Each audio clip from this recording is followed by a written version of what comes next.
tatalakayin natin ang tungkol sa pang-uri o salitang naglalarawan. Ano nga ba ang pang-uri?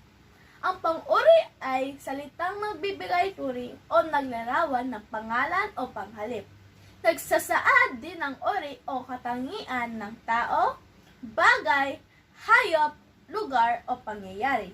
Maaaring katangian, hitsura, kulay, bilang o dami, laki, amoy, panlasa at hugis ng pangalan.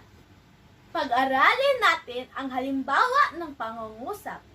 Ang suot niyang face mask ay malinis. Ang pangalan sa pangungusap ay face mask. Samantalang ang pang-uri ng ay gumagamit ay malinis. Mapagmahal na ama si Mang Ben. Ang inalarawan sa pangungusap ay si Mang Ben. At ang ginagamit na salita sa paglalarawan ay mapagmahal. Puti ang binili niyang bisikleta. Ang pinag-uusapan sa pangungusap ay bisikleta at ang salitang naglarawan ay puti na tumutukoy sa kulay.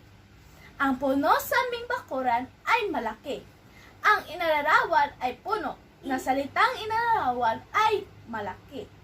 Masarap ang dala niyang cake.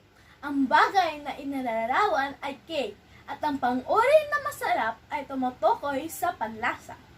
Ang tinimpla ng tsokolate ay mabango. Ang pangalan ay tsokolate at samantalang ang salitang naglarawan ay mabango na tumutukoy sa amoy. At ang panghuling halimbawa, sinimpa niyang malakas ang bilog na bola.